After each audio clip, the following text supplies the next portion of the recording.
G'day, this is Captainoob, and this is a Bloodied Pipe Rifle with 25% faster fire rate and 25% less VATS action point cost per shot. Talk about god tier drops on a subpar weapon, right? But I'll make it work, don't worry, this will probably be fine. So anyways, this thing, possibly a queen kill, we'll make that decision once we get into actual gameplay of this thing.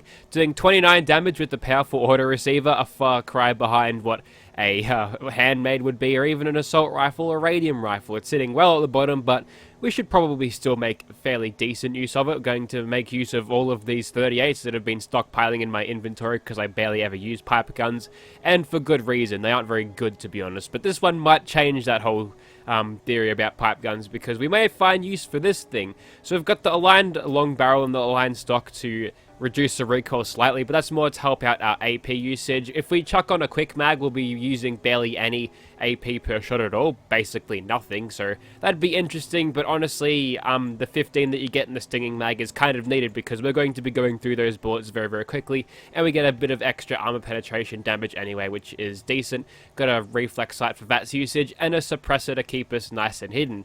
Is that made of an oil can? What even is that? Not really sure, but the pipe guns have kind of been sitting at the bottom for quite a while now, because, I mean, they were quite good in Fallout 4 if you got a decent legendary effect on it, but, you know, they're just there. They're low-level weapons, and that's okay, because not all weapons are supposed to be created equally. We've got Licensed Plumber. Normally I'd have something like Gunsmith or Demo Expert if the weapon was explosive. That doesn't apply here, so let's chuck on some perk cards that are moving. Yeah, they're cool. And with all of that, we're doing 53 damage, which is only a little bit over what you get with a handmade completely unperk, so yeah, very underpowered weapon. Okay, so Winter has once again absorbed a ghoulifying amount of radiation. Nerd Rage is active, so is Adrenal Reaction, and 165 damage. Alrighty, so here we are outside of Shrek Swamp, just during the Industrial Revolution. Here's my armor bits and buffs as follows. Yes. Let's get started, shall we? Now I've equipped the perks necessary to make my sneak criticals do a lot of damage, and as you can tell with the amount of AP I'm using per shot, that this thing is going to be extremely good in VATS. That's why I don't have Serendipity on, but Critical Savvy, so I'm sacrificing a little bit of survivability with damage, but as you can tell, these things already have a fire rate over 75 anyway, when you get these just like non-legendary variants, and the fire rate goes to 98, which is, it's very quick. Unfortunately, that's where we're going to fall short in ammo capacity, which is why I've chucked on the stinging magazine. But even when we're in danger, a quick VATS run to the head will quickly drop those guys, and we get a whopping 226 damage per shot with this thing, with full adrenaline. So, you know, without these sneak criticals and massive amount of criticals that I'm spewing out, this thing probably wouldn't do too well, to be honest, but we're making it work for what it is, and it is performing extremely well. Tell you what though, if this showed up in my game, I would probably be very cross with the game, because you know, it's a god tier set of rolls and a very mediocre weapon, which has admittedly made it lift significantly. This pipe gun is making very short work of everything, so I'm just gonna continue to send it here as we kill all these super mutants, and yeah, we'll head inside. Let's not waste time. With that preliminary performance against the outside super mutants, it's definitely showing that it's got some balls to it, I suppose. We can say that. It's strong, and it looks like with full adrenaline we can actually just one-shot these super mutants anyway, just with torso shots too. Yep, hitting over 700, so it should be a pretty cruisy run, which means the ammo capacity on this won't matter so much. So if I'm just decide to be a little bit more on the... Okay, I don't like the sights on these things. Normally I'd chuck on a scope, but that's just bad for AP usage. The ammo capacity won't matter so much if we're one-shotting everything, because it takes this thing from being like a 5-shot kill weapon to a 1-shot kill, which means we've got the capacity to shoot 15 super mutants if we're on point with our accuracy, which is absolutely massive when it comes to a weapon which you wouldn't really want to give the time of day otherwise. So yeah, definitely have lifted here. And I'm not even making use of a third of the perks here, to be honest. In fact, 2/3 of them. You don't need the superior fire rate if you're just one-shotting something, which speaks very well to the weapon. Which leads me to my next question for the viewers, if they're still watching at this point and haven't just completely just said, well, fuck this is going to be another boring stealth commando run. This weapon might be a queen killer. I could chuck a prime receiver on it, and we'll have to grind a little bit for the ultrasight, the yellow cake stuff to actually make the bullets, but I think my gunslinger has a ton of them because I decided to grab a shit ton during a live stream one time to make ultrasight 10 mils, so I'll be able to make bulk ultrasight 38s and give them to Winter, and we'll go here. Now, I'm going to rethink my perks a little bit because people have been asking me why am I using Tormentor, because I'm constantly being annoyed by the behavior of the Queen. I haven't been able to control it easily enough with, you know, outright damage to disable the limbs or to or to drop it on the ground, which would be heaps more vulnerable to not only VAT shots but the usually the range of my weapons, which is usually marked down a lot due to them having suppressors.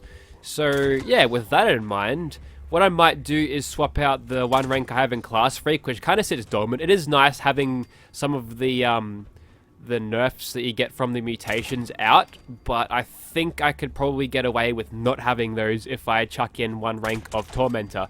And I'll be shooting at the Scorched Beast Queen enough to probably warrant that only being at one rank, because as you can tell, this thing fires quickly. It's great in VATs. Concentrated fire is going to make it incredibly accurate, so I'll probably, I've got a good chance to cripple the limb, so all I need to do is just drop one of the wings, she drops to the ground, and then it's open season on the Scorched Beast Queen from there.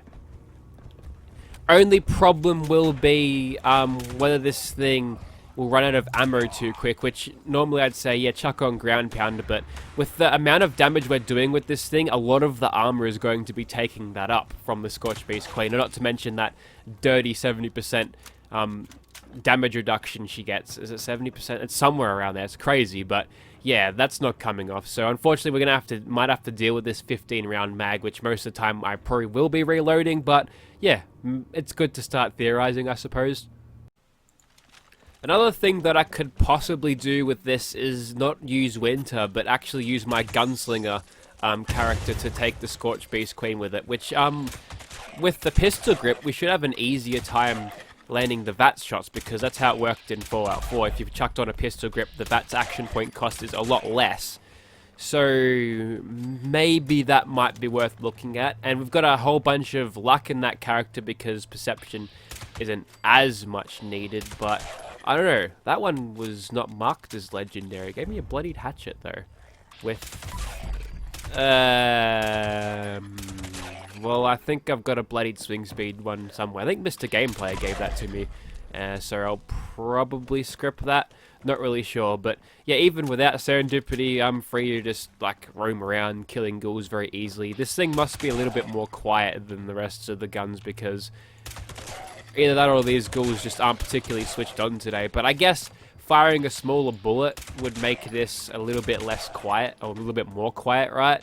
Because there's less mass being thrown around or something.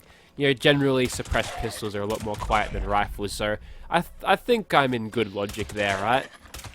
It's been a very cruisy run so far. We've only been shot a couple of times by a little bit of sloppy gameplay. Ooh, hello. From Super Mutants before, but that is a good baseball bat. It'd be a shame if it was underleveled. It is. That's a shame. Yeah, I don't mind instigating on melee weapons. You get a good, decent multiplier out of Ninja, and you'll be right. I think we're done, except for one. I'll try to find out where this guy went to. Oh, hang on, I know where he is.